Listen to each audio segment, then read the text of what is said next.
दोस्तों, आज की कहानी है पति देव जी।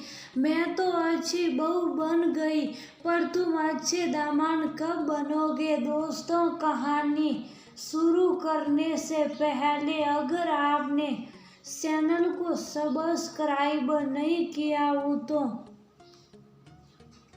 कर लीजिए, ताकि आपके पास पहुंच सके हर नया वीडियो। दीपाली की शादी के दिन ही उसके पति मुकेश ने उसे कह दिया, हमारे यहाँ तुम पर किसी भी तरह की कोई बंदिश नहीं लगाई जाएगी, ना खाने पहनने पर, ना घूमने फिरने पर, ना और किसी तरह की।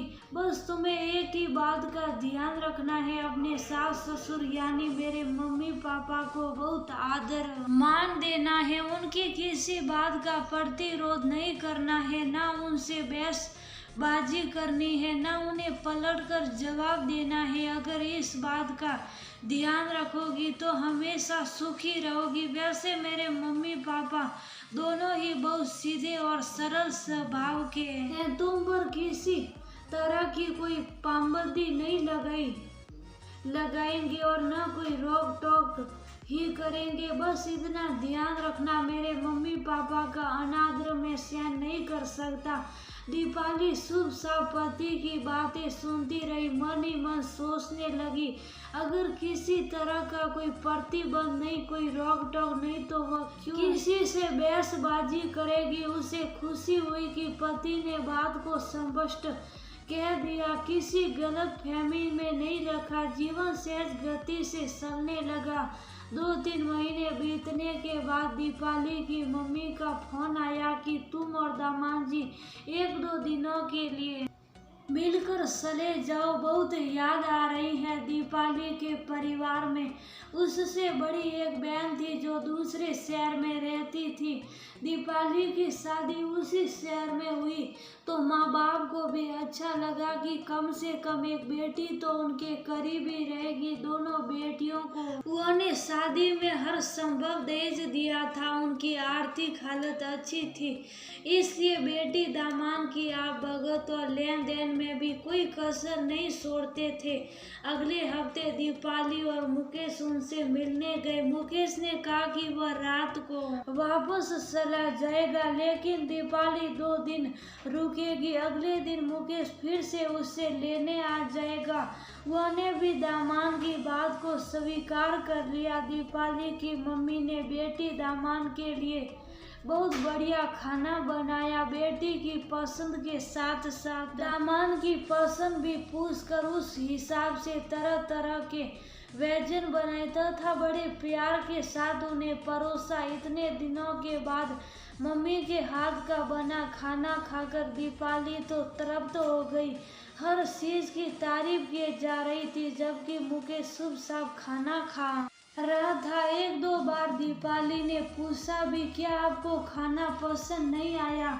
तो मुकेश ने नहीं तो अच्छा है कहकर बात खत्म कर दी। अगले दिन रात को मुकेश दीपाली को लेने के लिए आया। सभी ने मिलकर भोजन किया। उस दिन भी दीपाली की मम्मी ने विशेष रूप से दामाद जी के लिए नए व्यंजन बनाए थे, लेकिन मुकेश ने खाने के बारे में एक शब्द भी नहीं कहा। दीपाली को बहुत हैरानी हो रही थी, क्योंकि घर पर जब वह खाना खाने बैठता तो कुछ न कुछ तारीफ जरूर करता था कि आज कोफ्ते बहुत टेस्टी बने हैं, दाल बाटी का तो कहना ही क्या, मजा आ गया, इडली सांभर तो तुमने बाजार से भी अच्छा बनाया, खीर तो इतनी स्वादिष्ट बनी है कि मन कर रहा है कटोरी और खा लूं। फिर यह क्या हो गया, मुंह से तारीफ का एक बोल नहीं फूट रहा। खैर, खाना खाकर वे लोग चले गए। जाते समय मम्मी ने दोनों के लिए कपड़े दिए। अगले दिन दीपाली ने कपड़े अपनी सास को दिखाते हुए बताया कि मम्मी ने दोनों को कपड़े दिए हैं। वो उन्हें देख कर कहा, ठीक है, तुम्हारी पसंद के हैं, तुम्हें पहनने हैं, मुझे क्या। समीप खड़े मुकेश ने जब कपड़े देखो तो फौरन बोला, ये कौन सी जमाने की साड़ी उठा लाई हो, तुम इसे पहनोगी क्या? मम्मी ने पुरानी निकाल कर दे दी और ये मेरे पैंट शर्ट का कपड़ा, इसे क्यों उठा लाई? मैं तो रेडीमेड कपड़े पहनता हूँ, तुम्हें नहीं पता? इन्हें वापस कर देना, तुम्हारे किसी जीजा के काम आ जाएंगे। और फिर जोर से हंस पड़ा। दीपाली को ऐसी प्रतिक्रिया की उम्मीद नहीं थी। वह रुआसी हो गई। अभी तो शादी को इतना कम समय हुआ है और मुकेश मेरे मम्मी पापा की मजाक और अनादर कर रहा है। मम्मी ने इतने अच्छे कपड़े दिए हैं, इतनी बढ़िया आप भगत की, लेकिन मुकेश के मुंह से तारीफ के दो शब्द नहीं निकले और अब कपड़ों की मजाक बना रहा है। उसका मन कसीला हो गया। ये पहली बार का अनुभव था, इसलिए वह मन महसूस कर सूप हो गई। अगले महीने ही दीपाली गर्भवती हो गई। घर में खुशी की लहर दौड़ गई। सभी बहुत प्रसन्न थे। बहुत लंबे अरसे के बाद घर में नवजात शिशु का आगमन होना था। सास दीपाली को तरह तरह के निर्देश देती रहती, जिस चीज को खाने का मन हो मुझे बता देना, चलते समय आराम से चलना, हल्की एक्सरसाइज करते रहना, अच्छा श्रेष्ठ साहित्य पढ़ती रहना आदि गर्भ संस्कार का कोर्स भी उसे लगवा दिया। कुल मिलाकर उसकी बहुत अच्छी देखभाल करने लगी और उसे सदा खुश रहने के लिए भी कहा करती। उसे समझाती थी, अगर तुम खुश रहोगी तो बच्चा भी हमेशा हंसमुख रहेगा। दीपाली मन ही मन सास के प्रति कृतज्ञ होती कि वह उसकी इतनी अच्छी फिक्र कर रही है। एक दिन दीपाली का मन चाट खाने का कर रहा था। उसने बातों बातों में फोन पर ये बात अपनी मम्मी से कह दी तो मम्मी फौरन बोली, मैं आज ही तुम्हारे लिए बहुत अच्छी चाट बनाती हूँ, तुम और मुकेश शाम को आ जाना और यहीं पर खाना भी खा लेना। वह बड़ी खुश हो गई और मुकेश को जब ये सारी बात बताई तो वह बोला, तुम भी बड़ी अजीब हो, इस हालत में अब इतनी दूर वहाँ चाट खाने जाओगी, इससे तो अच्छा है मम्मी को यहाँ बुला लो, वो यहाँ सबके लिए चाट बना देगी, हमारे साथ साथ मम्मी पापा भी खा लेंगे। मुकेश ये क्या कह रहे हो? मेरी मम्मी यहाँ आकर तुम सबके लिए चाट बनाएगी, अच्छा लगेगा क्या? उन्हें भी तो उतना ही दूर पड़ेगा, फिर वहाँ तो वो सारा सामान लाकर रखा होगा, यहाँ आकर वे कहाँ सामान ढूंढती फिरेगी? इधर की दुकानों के बारे में तो वह जानती भी नहीं। दीपाली ने हैरानी से पूछा, इसमें अच्छा बुरा लगने की क्या बात है?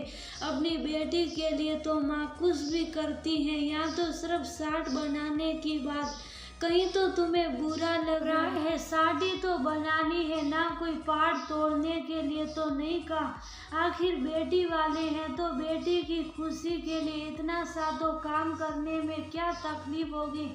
मुकेश के कहने का लहजा कुछ व्यंग्यात्मक और अहंकार से भरा था, इसलिए दीपाली का मूड खराब हो गया। उसने मम्मी को फोन करके कह दिया कि आज वे नहीं आ पाएंगे, फिर किस दिन आकर चाट खा लेंगे।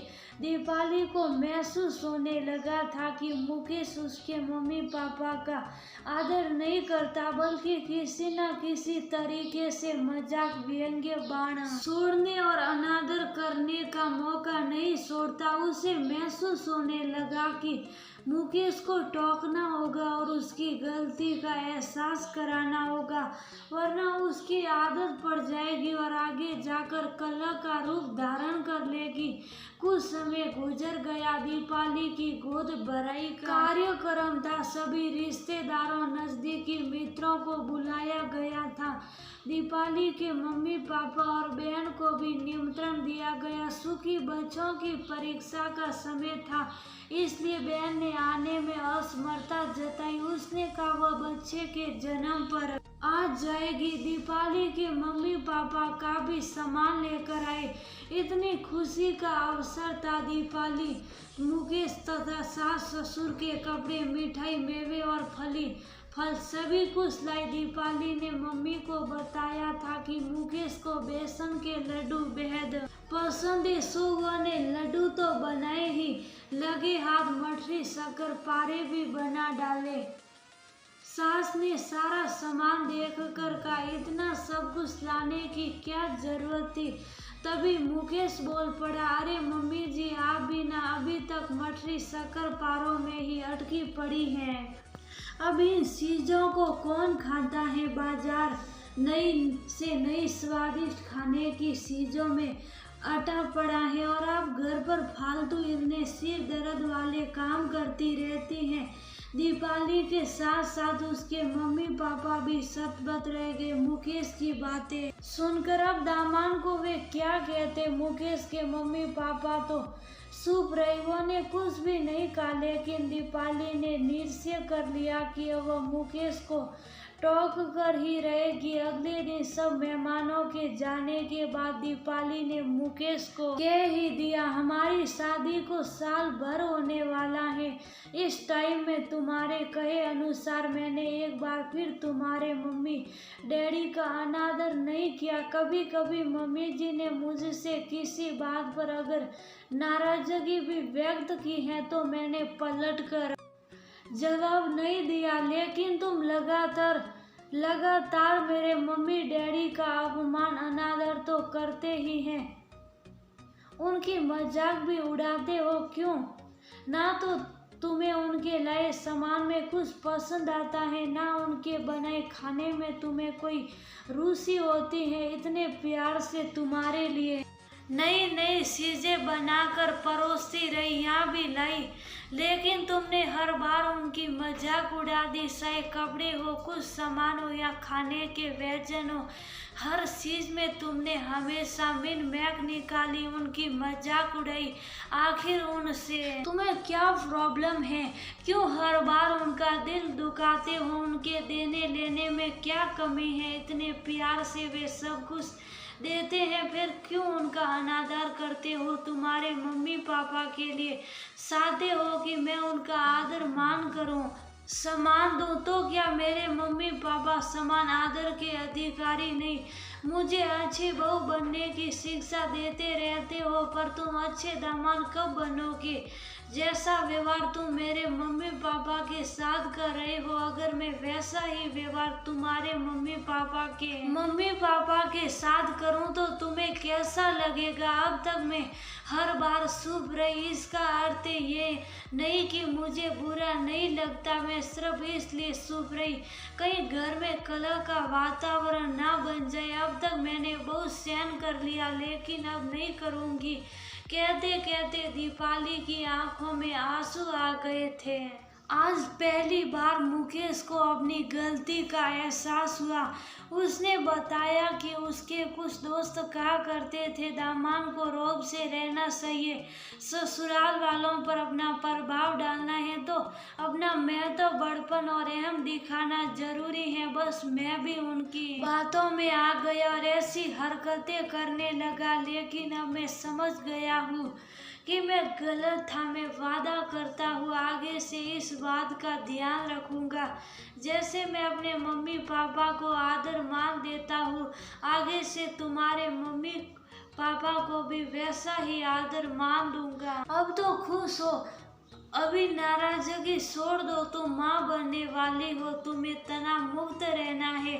मेरे कारण तुम भी कुछ समय तनाव में रही और मेरा कभी ध्यान ही नहीं गया, उसके लिए भी मैं तुमसे माफी मांगता हूँ। नम आंखों को पोंछते हुए दीपाली ने अपने हाथ मुकेश के हाथ में दे दिए और हल्के से मुस्कुराकर उसके गले लग